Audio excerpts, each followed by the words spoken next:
नमस्कार दोस्तों, पीसीएस पाठशाला में आप सभी का स्वागत है। एनसीईआरटी हिस्ट्री फैक्ट का यह भाग 20 है और इसके पहले का अगर आप लोगों ने वीडियो नहीं देखा है तो प्लेलिस्ट में जाइएगा। एनसीईआरटी हिस्ट्री फैक्ट के नाम से प्लेलिस्ट बनी हुई है।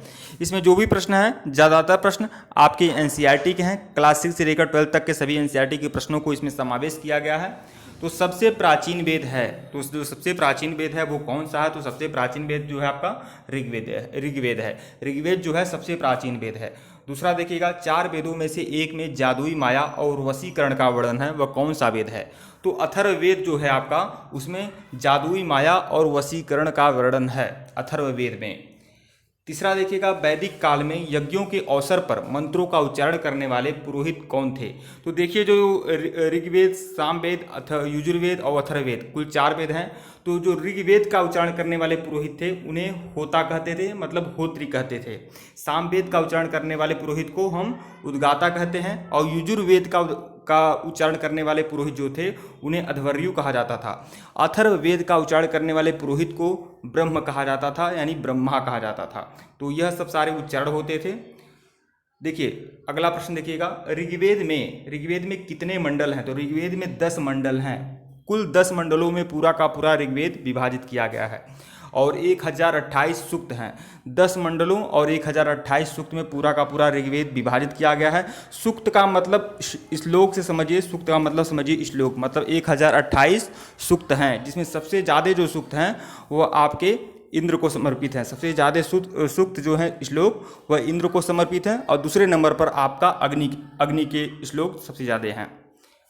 तो देखिए, आर्य शब्द इंगित करता है, आर्य शब्द क्या इंगित करता है? आर्य का मतलब क्या होता है? आर्य का मतलब होता है श्रेष्ठ। आर्य का मतलब होता है श्रेष्ठ। यह देखिए अगला प्रश्न देखिएगा, नचिकेता और यम के बीच सुप्रसिद्ध संवाद उल्लेखित है।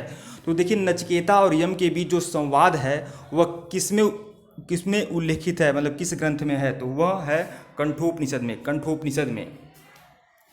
अगला प्रश्न देखिएगा, सत्यमेव जयते लिया गया है। सत्यमेव जयते जो लिया गया है वह मुंडकोपनिषद से लिया गया है। मुंडकोपनिषद में सत्यमेव जयते लिया गया है। जो हमारे देश का राष्ट्रीय प्रतीक है सत्यमेव जयते, वह जो लिया गया है मुंडकोपनिषद से। जो राष्ट्र वाक्य है सत्यमेव जयते, वह मुंडकोपनिषद से लिया गया है। सर्वप्रथम देवकी पुत्र और घोर अंगिरस के शिष्य के रूप में कृष्ण का उल्लेख किसमें किया गया है? तो वह किया गया है छांदोग्य उपनिषद में किया गया है।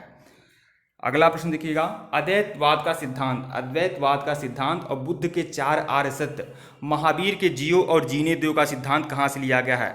तो देखिए दोस्तों, यह जो भी कुछ बता रहा हूँ यह सभी एनसीईआरटी हिस्ट्री का ज़बरदस्त फैक्ट है। तो इसके पहले का वीडियो नहीं देखे हैं तो प्लेलिस्ट में जाइएगा।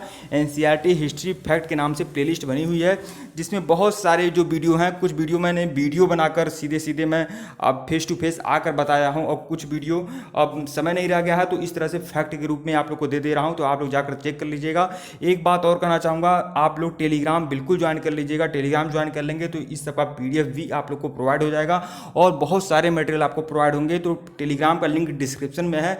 IAS PCS फ्री मटेरियल के नाम से टेलीग्राम बना हुआ है, लिंक डिस्क्रिप्शन में ज्वाइन कर लेंगे तो बहुत सारे मटेरियल आपको टेलीग्राम में मिलेंगे। तो टेलीग्राम बिल्कुल ज्वाइन करिएगा। टेलीग्राम का लिंक डिस्क्रिप्शन में दे दिया गया है। अगला प्रश्न देखिएगा, यही देखिए, अद्वैतवाद का सिद्धांत, बुद्ध के 4 आर्य सत्य और महावीर का जियो और जीने दो का सिद्धांत कहाँ से लिया गया है? तो यह लिया गया है आपके छांदोग्य उपनिषद से लिया गया है।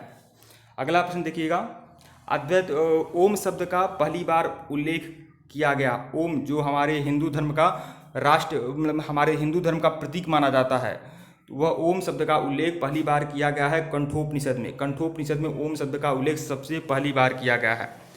अगला प्रश्न देखिए, आरंभिक वैदिक साहित्य में सर्वाधिक वर्णित नदी कौन है? तो आरंभिक वैदिक साहित्य में जो सर्वाधिक वर्णित नदी है वो है सिंधु नदी। सिंधु नदी का उल्लेख सबसे ज़्यादा बार किया गया है ऋग्वेद में, जबकि सबसे पवित्र नदी माना गया है सरस्वती नदी को। सरस्वती नदी को नदीतमा भी कहा गया है। नदीतमा मतलब नदियों की माँ। अगला प्रश्न देखिएगा, वह ब्रह्मवादिनी जिसने कुछ वेद मंत्रों की रचना की थी, वह ब्रह्मवादिनी कौन थी जिसने कुछ वेद मंत्रों की रचना की थी? तो वह ब्रह्मवादिनी थी लोपामुद्रा। वैसे तो ब्रह्मवादिनी में गार्गी, घोषा, अपाला, लोपामुद्रा, सबकी चर्चा बाद में करेंगे, यह सभी थी ब्रह्मवादिनी। लोपामुद्रा, घोषा, अपाला, सिकता, ये सभी ब्रह्मवादिनी थी। लेकिन तब तक के लिए यह जानिए कि वह ब्रह्मवादिनी जिसने कुछ वेद मंत्रों की रचना की थी वह थी लोपामुद्रा।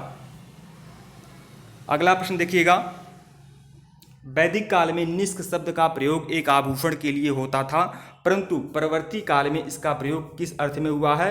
सिक्का के रूप में। मतलब निष्क जो था, बहुत पहले निष्क जो आभूषण था, निष्क जो था वह सोने से बना हुआ था और वह आभूषण के लिए जाना जाता था, आभूषण के रूप में इसका उपयोग होता था। लेकिन बाद के कालों में इसको सिक्का के रूप में भी जाना जाने लगा, सिक्के के रूप में इसे मान्यता मिल गई। ठीक है दोस्तों, वीडियो को लाइक और चैनल को सब्सक्राइब करिएगा। और एक बात और कहना चाहूँगा, हमारा एक सेकंड चैनल है, बुक्स अड्डा के नाम से चैनल है, लिंक डिस्क्रिप्शन में दिया गया है बुक्स अड्डा का। आप लोग बुक्स अड्डा को जरूर ज्वाइन कर लीजिएगा, क्योंकि बुक्स अड्डा में मैं आपको बहुत सारे जो भी कंपटीशन वाली पुस्तकें होती हैं उन सभी कंपटीशन वाली पुस्तकों के बारे में आप लोग को बताता हूं, और उन सभी कंपटीशन वाली पुस्तकों का निःशुल्क PDF आप लोग को प्रोवाइड कराने का प्रयास करता हूं। तो आप लोग बुक्स अड्डा यूट्यूब चैनल को जरूर आप लोग ज्वाइन कर लीजिएगा, मतलब सब्सक्राइब कर लीजिएगा। लिंक डिस्क्रिप्शन में दिया गया है बुक्स अड्डा का। और टेलीग्राम को बिल्कुल ज्वाइन करिएगा, टेलीग्राम को ज्वाइन कर लेंगे तो बहुत सारे मटेरियल आपको टेलीग्राम में मिलेंगे, बहुत सारे कंप्यूटराइज नोट्स, बहुत सारे हैंड रिटेन नोट्स आपको टेलीग्राम में मिलते रहते हैं। टेलीग्राम बिल्कुल ज्वाइन करिएगा। और यह NCERT हिस्ट्री का भाग 20 था। इसके पहले का वीडियो नहीं देखे हैं तो प्लेलिस्ट में जाइएगा, NCERT हिस्ट्री फैक्ट के नाम से प्लेलिस्ट बनी हुई है। और यह जो भी कुछ बता रहा हूँ इसमें सब के सब NCERT के हिस्ट्री के फैक्ट दिए हुए हैं। NCERT के जितने भी फैक्ट हैं वह सब कुछ इसमें समावेश किया गया है। ठीक है दोस्तों, वीडियो को लाइक और चैनल को सब्सक्राइब करिएगा। धन्यवाद आप लोग को।